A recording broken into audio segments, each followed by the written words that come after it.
요나가 활동했던 이 북왕국 여로보암 2세 때에 북이스라엘이 아주 가장 왕성하게 경제라든가 모든 군사력이라든가 이렇게 모든 것이 왕성한 때였다라고 성경학자들은 말합니다.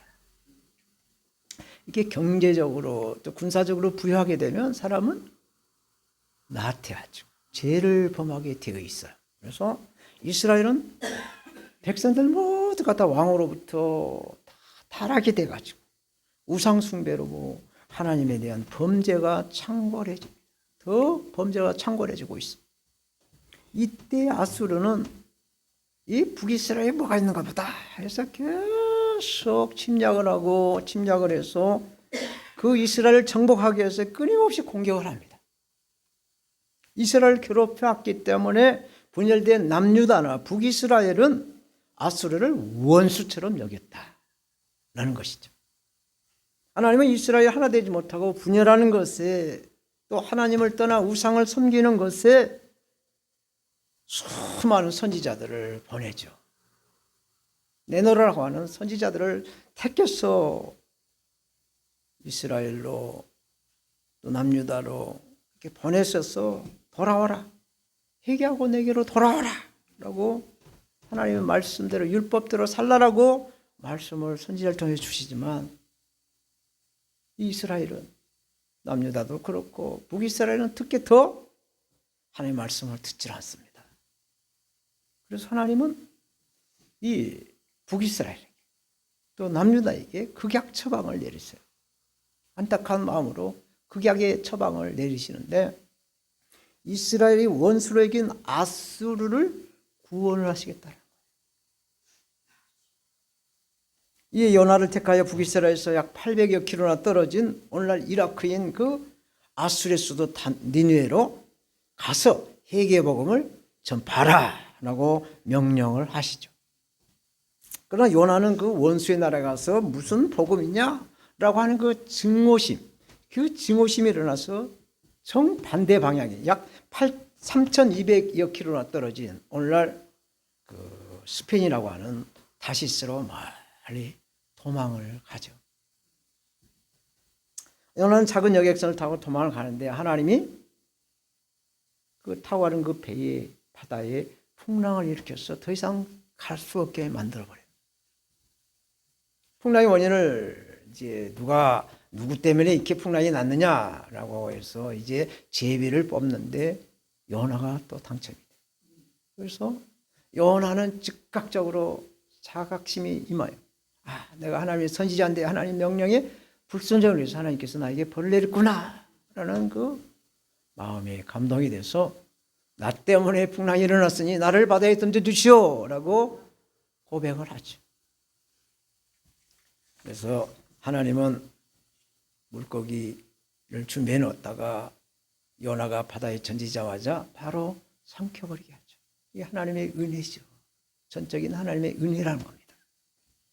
그래서 물고기 뱃속에서 요나는 3일 동안 먹지도 못하고 자지도 못하고 금식기도로 회개를 하죠. 하나님께 회개를 하고 다시 육지로 나와서 다시스로 들어가 회개 복음을 선포를 하게 되죠. 요나의 말을 듣고 이 아수르의 왕은 그 아수르의 전 국민은 물론 가축까지 짐승들까지 다 금식할 것을 선포를 하고 회개를 해서 하나님께 심판을 면하는 그런 보고를 받게 돼요. 이것을 본 요나가 하나님께 항의를 하죠. 어떻게 그렇게 할 수가 있는가? 라고 항의를 하는 거예요. 그 말씀이 오늘 본문의 말씀인 것입니다. 오늘 본문에서 말씀한 은혜. 제가 제목을 합당이라고 정했다가 은혜로 바꿨어요. 그래서 은혜라는 제목으로 우리의 죄를 우리 대신 십자가를 지시고 은혜를 베풀어 주신 예수 그리스도를 증거하도록 하겠어. 저처럼 요나가 심히 싫어하고 노하였다라고 말씀을 합니다. 요나가 심히 싫어하고 노했다. 하나님한테 노했다. 선지자 요나가 하나님께 불손한 태도를 보인 것은 이 원수의 나라 아수르가 멸망받지 않고 구원받는 것에 대한 불만이었어요. 구원은 오직 선민에게만 보장되는 것이지 어떻게 이방인, 더구나 이 원수의 나라 이스라엘, 아수르 이스라엘에게 대한 원수인 아수르, 제약덩어리 아수르, 이 범죄 아이콘 아수르가 어떻게 구원을 받느냐? 오로지 택하신 이스라엘만이 구원받는다라는 그 믿음의 배타심이 완전히 뒤집어지는 순간이었어요. 오늘 본문 1절 2절 말씀 제가 봉독합니다. 요나가 매우 싫어하고 성내며 여호와께 기도하여 가로되 여호와여 내가 고기에 있을 때 이러하겠다고 말씀하지 아니하였나이까. 그러므로 내가 빨리 다시스로 도망하여 싸우니 주께서는 은혜로우시며 자비로우시며 노하기를 더디하시며 인내가 크시사 뜻을 돌이켜 재앙을 내리지 아니하시는 하나님이신 줄을 내가 알았음이니이다. 요나의 상식으로는 죽어서 마땅한 죄인이자 심판받기 아주 합당한 이방인을 구원하시는 그 하나님의 은혜, 하나님의 그 처방을 요나로서는 도저히 납득할 수가 없었다는 것이죠. 도저히 납득이 안 되는 거예요. 이렇게 요나가 생각하는 것처럼 저와 여러분들께서도 우리가 살아가다 보면 정말 어처구니 없는 일들이 종종 우리 주위에서 일어나는 것을 보게 돼요. 정치권에도 그렇고 또 예배당에서도 그렇고 우리 삶의 주위에서 흔하게 볼 수 있는 게 어처구니 없는 일들이 참 흔하게 나오는 것이 봅니다. 근데 하나님의 통치는 우리의 원수까지도 사랑하라고 하는, 우리의 원수를 사랑하라는 말씀이 있기 때문에 그러지 않나라는 생각을 하게 됐죠. 이렇게 요나와 같이 억울해하고 분노하는 인물이 신약 성경에도 나와요. 신약 성경에 보면 돌아온 탕자 비유의 그 탕자에 대한 형이 아버지에게 항의를 하는 말씀이 있죠. 누가복음 15장 28절 이하에 이렇게 말씀해요. 저가 노하여 들어가기를 즐거워하냐 하거늘. 저라는 말은 그 탕자의 형이란 말이에요. 아버지가 나와서 권한대 아버지께 대답하여 그러되 내가 여러 해 아버지를 섬겨 명을 어김이 없거늘 내게는 염소 새끼라도 주어 나와 내 벗으로 즐기한 일이 없더니 아버지의 살림을 창기와 함께 먹어버린 이 아들이 돌아오며 이를 위하여 살찐 송아지를 잡으셨습니까? 항의라는 거예요. 항의. 탕자의 비유에서 형이 요나처럼 아버지를 향해 분노를 해요. 분노.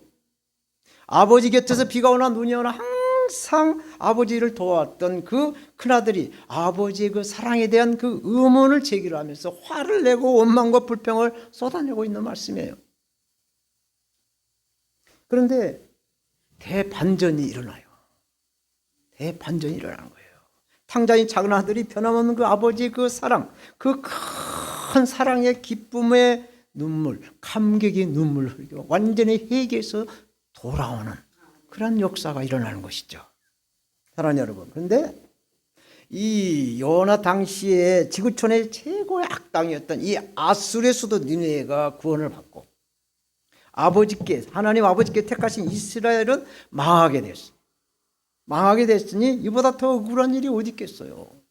하나님의 선민은 계속 하향시작으로 밑으로 빠져들어가고 죄악의 속으로 들어가고 그 죄를 아주 그냥 아이콘으로 아주 막 죄를 창궐하게 짓는 이 아수르는 구원을 받았으니 얼마나 배가 아프겠어요. 상상할 수 없는 그 괴로움의 아픔이었을 것이죠. 그래서 선지자 요나를 생각하면서 그러면 왜 이러한 일이 벌어졌는가? 왜 이러한 일이 벌어졌는가? 이 문제를 통하여 우리는 하나님의 사랑을 깨닫는 이 시간이 되었으면 참 좋겠습니다. 성경은 죄가 많은 곳에 은혜 또한 많다라고 말씀하시죠. 그러니까 구원은 어떤 율법을 지키는 행위가 아니라는 얘기죠. 회개와 궁일이라고 하는 이 은혜라는 거예요. 은혜.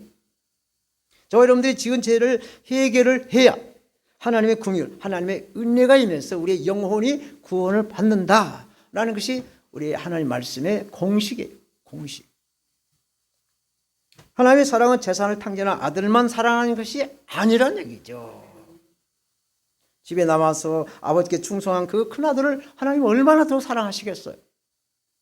또 이방인이고 죄를 많이 짓고 있는 이 니느웨를 구원하신 하나님이시라고 한다면 하나님께서 택하신 하나님의 선민 이스라엘을 얼마나 사랑하시겠는가 인 것입니다.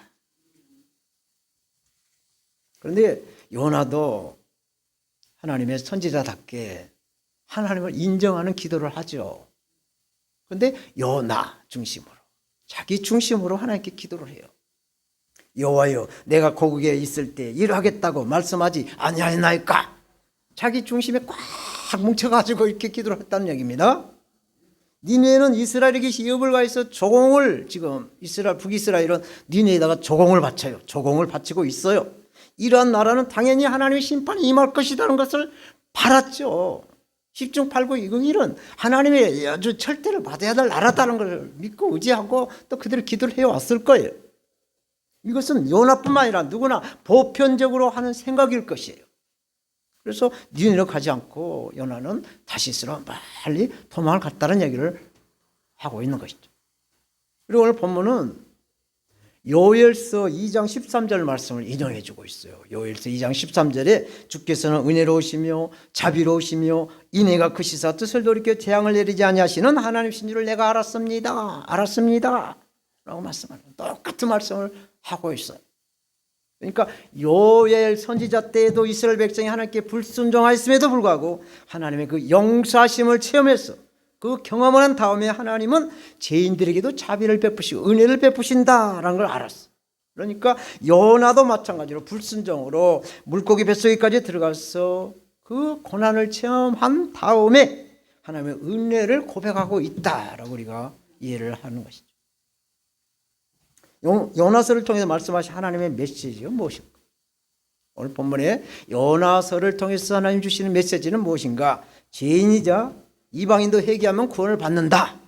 그러나 택함 받는 이스라엘 하나님의 자녀도 회개하지 않고 믿음이 없으면 구원을 받지 못한다라는 얘기. 요나를 보내신 하나님 뜻은 니느웨의 구원 사건을 통해서 스스로 의롭다고 자부하던 하나님의 선민 이스라엘이 하나님의 궁율, 은혜와 사랑 안으로 들어와라 제발. 이걸 보고 너희들도 좀 이렇게 회개하고 내게로 돌아오라 라는 말씀을 하고 있는 것이죠. 사랑하는 여러분, 하나님은 십계명을 받으러 호렙산에 올라간 모세에게 말씀을 하세요. 오늘 똑같은 말씀이세요. 본문의 말씀과 출애굽기 34장 6절 7절 여호와께서 그의 앞으로 지나시며 반포하시되 여호와로라 여호와로라 자비롭고 은혜롭고 노하기를 더디하고 인자와 진실이 많은 하나님이로라. 인자를 천대까지 베풀며 악과 과실과 죄를 용서하나 형벌받을 자는 결탄코 면제하지 않고 아비악을 자여손 3, 4대까지 보응하신다 말씀하세요. 자비로우신 이런 하나님을 믿고 전해서 하나님의 나라를 확장하시는 저와 여러분들 모두가 다 되시기를 바라겠습니다. 두 번째로 요나는 자기의 생명을 이제 거두어 달라고 하나님께 청해요. 3절 요나는 하나님께 청하는데 여호와여 원컨대 이제 내 생명을 취하소서. 사는 것보다 죽는 것이 내게는 나옵니다. 나를 빨리 데려가라는 얘기예요. 데려가라고. 이꼴 저꼴 보기 싫으니 나를 좀 데려가세요 라는 얘기입니다. 참된 기도는 나의 생각을 넘어서 하나님의 뜻을 구하는 데 있는 것이죠. 내 뜻대로 구하는 것이 아니라 하나님의 뜻대로 구하는 겁니다. 십자가에서 예수님이 하신 기도는 아버지여 나의 원대로 마옵시고 아버지 뜻대로 되기를 원하나이다 라고 기도하셨어요. 그러나 우리는 대부분 요나처럼 우리의 뜻대로 구하는 기도를 한 다음에 응답이 없으면 컴플레인을 하죠. 불평을 하는 거예요. 출애굽을 이렇게 하고 나서 이스라엘 백성들은 광야를 통과할 때 하나님의 사람 모세는 언제나 보면은 기도의 그 사람으로 모습을 보여줍니다. 그러나 이스라엘 백성들은 언제나 불평, 불만, 원망의 모드로 이렇게 보여주고 있어요. 그래서 이스라엘 백성들은 목이 굳은 백성이다라는 모습이 연상이 되는 거죠. 그 조상의 그 자손이다. 그 아비의 그 아들이다. 예. 요나 또한 한 고집한 선지자죠. 순한 요나가 아니에요. 요나란 뜻이 비둘기란 뜻인데 비둘기같이 순한 그런 선지자가 한 고집한 선지자로 모습을 보여주고 있죠. 유대인의 완고함은 오늘날까지 이 메시아로 오신 구약에서 메시아로 오신 그리스도 예수를 인정하지 않고 있죠. 받아들이지 않고 있습니다. 예수를 구세주로 받아들이지 않고 있어요. 그 완고함이에요. 그래서 하나님은 이스라엘을 축복하는 자에게 내가 축복할 것이고 이스라엘을 저주한 자에게 하나님은 내가 저주하리라. 창세기 12장 3절에 말씀을 하고 있어요. 그러나 하나님은 은혜로우시며 또 자비로우신 전능하신 하나님이신 줄로 믿습니다. 하나님은 원수의 나라 아수를 멸망해서 구원으로 인도하셔요. 이 사랑을 우리가 누리려면 반드시 회개와 하나님의 통치를 바라는 믿음이 있어야 하나님의 은혜와 사랑 안으로, 하나님의 그 사랑으로 구원이 임한다라는 말씀인 것이. 하나님은 고집스럽고 완고한 자를 고쳐서 사용하세요. 건축재료 가운데 아주 무겁고 아주 다루기 힘든 돌을 갖다가 또 나무들을 갖다가 잘 다듬고 잘 이렇게 쓰다듬 이렇게 건축자재로 이렇게 쓸 수 있도록 잘 빚어가지고 이렇게 사용하는 것처럼 아주 목이 곧은 유대인들, 완고한 사도 바울, 얼마나 그 꼬장꼬장한 사도 바울의 성격, 고집스러운 요나 같은 성품, 이것들을 다 이렇게 다듬어서 비둘기같이 온유하게 바꿔서 하나님은 사용하시는 하나님이십니다. 이런 것이죠. 근데 요나는 지금 오늘 본문에 보면 아직 변화가 덜 돼 있는 성화 상태에 있어요. 그래서 요나는 사는 것보다 죽는 것이 낫다라고 하면서 하나님께 나를 빨리 좀 데려가 주세요 라고 기도를 하고 있는 거예요. 이것은 당대 최고의 선지자라고 한 엘리야도 혼자 나가서 아세라 선지자, 바알 선지자 850명을 데려다 놓고 하나님과 이렇게 하나님의 이름으로 내기를 해서 이겨가지고 그 사람들을 단칼에 850명을 죽여버렸다. 그 소식을 듣는 북왕국의 아합 왕의 아내 이사벨이 이 선지자 이놈 죽여야 되겠다고 엄포를 넣으니까 겁이 질러가지고 이 대선지자 엘리야가 도망을 갔어. 광야길로 들어가서 노뎀나무 그늘 아래에서 하나님 나를 빨리 데려가 주세요. 나 죽겠어요. 그 기도나 똑같은 내용을 하고 있습니다. 사랑하는 여러분, 우리의 뜻과 하나님의 뜻이 다를 때가 있어요. 하나님의 판단과 우리의 판단이 다를 때가 분명히 있습니다. 이럴 때 우리가 하나님이 요구하는 것을 알아야 돼요. 내 뜻과 하나님의 뜻이 다르더라도 우리가 알아야 될 것은 하나님이 요구하는 것이 무엇인가, 이것을 알아야 돼요. 그것은 바로 순종이라는 순종. 진정한 순종은 결과에 대한 승복이요 순종이라는 거예요.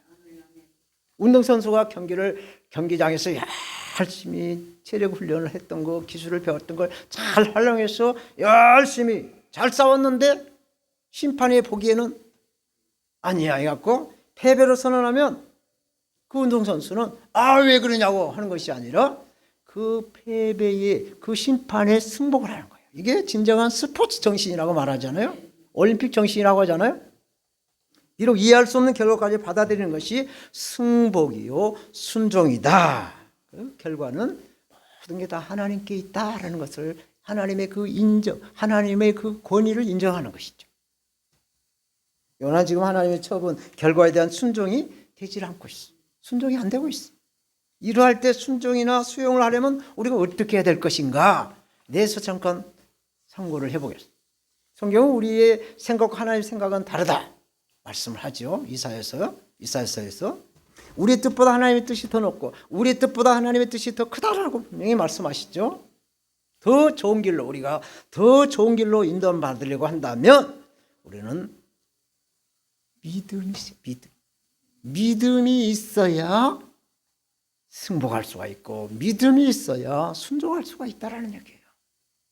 그래서 믿음은 하나님의 은혜요 하나님의 선물이라고 에베소 2장 8절 9절은 말씀하죠. 너희가 그 은혜로 인하여 믿음으로 말미암아 구원을 얻었나 이것이 너희에게서 난 것이 아니요 하나님의 선물이라 행위에서 난 것이 아니니 이는 누구든지 자랑하지 못하게 하려 함이다 말씀을 하세요. 그러므로 우리의 생각과 마음의 결단이 믿음으로 승화되어서 주님을 묵상하지 않으면 이 요나처럼 똑같은 반응이 나온다는 얘기죠. 그게 당연한 거예요. 우리가 믿음이 없이 우리의 그 생각대로만 나오게 되면 요나처럼 나 빨리 데려가시죠. 나 도저히 인정도 안 되고 내 뜻대로 못 살겠어요. 하면서 나 데려가 달라고 할 수가 있다는 말씀인 겁니다. 그래서 자기 중심으로 생각하게 되면 하나님도 보이지 않고 우리 이웃도 보이지 않고 이해할 수가 없는 거예요.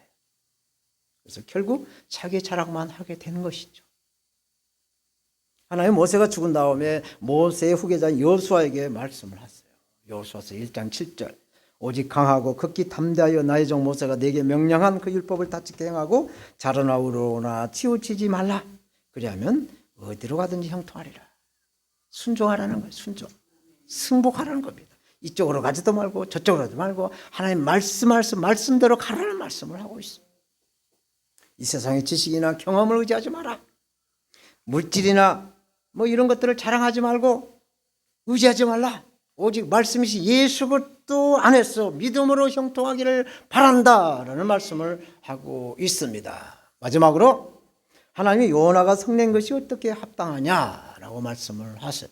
4절 여호와께서 이르시되 너의 성냄이 어찌 합당하냐 하시니라. 요나가 불만을 하나님께 말하자 하나님이 요나의 말이 정말로 합당한 것이냐? 우리가 가지고 있는 성경 개역개정에는 너희가 그 말이 옳으냐라고 묻고 있어요. 이것은 요나를 책망하기보다는 요나로 하여금 그릇된 판단, 잘못된 판단이라는 것을 하나님이 알려주시는 말씀이죠. 요나와 같은 항변이 이 요나서에만 있는 것이 아니죠. 마태복음에도 나와요. 신약성경 마태복음에 보면 유명한 품꾼의 비유, 포도원의 품꾼 비유가 나오죠. 포도원의 주인이 이제 인력시장에 가서 이제 포도를 수확할 때가 되니까 막 인부가 따르니까 인력시장에 가서 이제 품꾼을 사다가 이제 포도를 따는 거예요. 요즘도 우리나라의 농장에 농사 짓는 분들을 동남아나 뭐 이렇게 외국에서 근로자들이 들어오지 않으면 농사를 못 짓는다는 거예요. 마찬가지죠. 그래서 이제 이른 아침에 아주 뭐 새벽같이 나가서 인력을 이제 사다가 포도원에 집어넣고 그래도 도저히 안 돼서 아침 9시 또 사다가 또 집어넣고 그래도 안 될 것 같아. 그래서 정오 때 한낮에 또 가서 또 사다가 또 그 포도원에 집어넣고 이래도 또 못할 것 같아. 그래서 오후 3시 또 5시 5번이나 사람을 사다가 포도원에 넣어서 이제 포도를 수확했어. 일이 끝날 때 이제 품삯을 주고 있는데 그 품삯을 줄 때 문제가 생겨요. 요 마태복음 20장 8절 이하에 저물매 포도원 주인이 청지기에게 품꾼들을 불러 나중 온 자로부터 시작하여 먼저 온 자까지 삭슬 주라 하니 제11시 그러니까 해 넘어가기 직전에 온 사람들이 와서 한 데나리온씩 받거늘 먼저 온 자들 아침 새벽부터 온 자들이 더 받을 줄 알았더니 저희도 한 데나리온씩 받은지라. 받은 후 집주인을 원망하여 가로되 나중 온 이 사람들은 1시간만 일하였거늘 그들을 종일 수고하여 더위를 견디는 우리와 같게 하였나이다. 항의라는 거죠. 어떻게 이럴 수가 있냐고. 어떻게 우리는 하루 종일 대학교에서 일했는데 어떻게 1시간 잠깐 이러고 우리가 똑같이 일정을 줄 수가 있느냐고. 이건 너무하지 않느냐고. 더 달라고 라는 이야기죠. 항의라는 거예요. 이어서 이제 13절 이하에 마태복음 20장 13절 이렇게 또 말씀하여 주인이 그 중에 한 사람에게 대답하여 가로되 친구여 내가 네게 잘못한 것이 없노라. 네가 나와 한 데나리온의 약속을 하지 아니하였느냐. 네 것이나 가지고 가라. 나중 온 이 사람에게 너와 같이 주는 것은 내 뜻이다. 내 뜻이다. 내 뜻. 내 것을 가지고 내 뜻대로 할 것이 아니냐. 내가 선함으로 네게 악하게 보이냐. 이와 같이 나중된 자가 먼저 되고 먼저 된 자가 나중된다 말씀을 하고 있어요. 이 나중된 자가 먼저 되고 먼저 된 자가 나중된다라는 하나님의 은혜 안에는 하나님이 가지고 있는 하나님만의 그 은혜의 법이 있다는 거예요. 은혜의 법이 있다는 은혜의 법이에요. 이게 은혜의 법이에요. 이 은혜의 법을 인정을 해야 하나님의 그 은혜를 누리면서 하나님께 감사로 하나님께 영광을 드릴 수 있는 그런 삶을 살아갈 수가 있다는 거예요. 이게 하나님의 은혜의 인정, 하나님의 권위를 인정하지 않으면 하나님의 은혜 안에서 살아갈 수가 없다는 말씀을 하고 있는 것입니다. 이 요나를 통해서 하나님의 은혜를 깨달을 수 있는 저와 여러분들이 되될 줄로 믿습니다. 이제 말씀을 맺겠어요. 믿음과 생활은 함께 가야 돼요. 젓가락이 두 짝이라면 하나는 믿음 젓가락, 하나는 행함의 젓가락, 생활의 젓가락이에요. 믿음은 있는데 생활이 없으면 그 믿음은 잘못된 믿음이에요. 하나님은 믿음과 생활의 조화를 이루는 성도를 찾으세요. 야고보서 2장 14절에 믿음이 있노라 하고 행함이 없으면 무슨 유익이 있으려? 아무 소용없다는 얘기입니다. 이 말씀에서 믿음은 신앙이요 행함은 곧 생활인 거예요. 그래서 믿음과 생활, 신앙생활은 하나예요. 하나. 하나님이 요나를 선택해서 부르신 것은 요나로 하여금 하나님의 말씀을 전파하는 거예요. 가서 전해라. 이방이 됐든 이스라엘이 됐든 유대인이 됐든 선민이 됐든 이방이 됐든 죄인이 됐든 의인이 됐든 가서 전해라면 전하면 되는 건데, 요나가 자기 생각을 섞었기 때문에 그 물고기 뱃속에 안 들어갈 것을 들어갔다는 얘기입니다. 요나로 하여금 하나님의 말씀을 전파하는 것인데, 자신의 생각이 어떻든지 간에 하나님께 말씀한 대로 전하는 것이 바로 하나님이 주신 사명인 줄로 우리는 믿습니다. 하나님으로부터 부르심을 받는 저와 여러분들에게도 이 요나로 하여금 중요한 말씀을 해주고 있어요. 하나님이 말씀하시면 그대로 행해야 한다는, 그대로 해야 한다는, 하나님의 사람이라고 한다면 하나님의 사랑을 본받아서 그 사랑을 모든 사람들에게 전해라. 너희는 온 천하에 다니면서 만민에게 복음을 전파하라. 믿고 회개하는 자는 구원을 받을 것이요 믿지 않는 자는 하나님의 심판을 받는다는 말씀을 전해라. 전해라. 사랑하는 여러분, 우리는 요나의 분노를 우리 나름대로 이해할 수는 있어요. 그러나 하나님의 뜻은 한쪽으로 치우치지 않는다는 것을 우리는 알아야 돼요. 하나님이 인간들이 죄를 짓고 살아가도 계속해서 기회를 주세요. 회개하고 돌아오는 기회를 주십니다. 그래서 재앙을 선포하시고 늘 멸망을 선포하시지만 회개하고 돌아올 때는 언제나 용서하시는 자비의 용서의 하나님이신 줄 우리는 믿습니다. 하나님은 은혜의 하나님. 우리들의 좁은 생각으로 하나님의 넓은 뜻을 다 알 수는 없지만 우리는 하나님이 우리에게 무엇을 원하시는가, 이것을 알아갈 수 있도록 우리는 성령님을 구하시고 성령님을 찾으시고 성령님을 두드려서 하나님의 뜻을 알아가야 될 줄 믿습니다. 하나님의 뜻을 알아야 우리가 하나님의 뜻대로 살아갈 수가 있는 거예요. 그래서 우리는 어디서 와서 왜 살며 어디로 가는가? 주님의 십자가를 붙잡고 주님의 뜻대로 살아가시는 저와 여러분들 모두가 다 되시기를 빛이요 소망이신 주 예수 그리스도의 이름으로 축원합니다. 축원합니다. 하나님 아버지 감사합니다.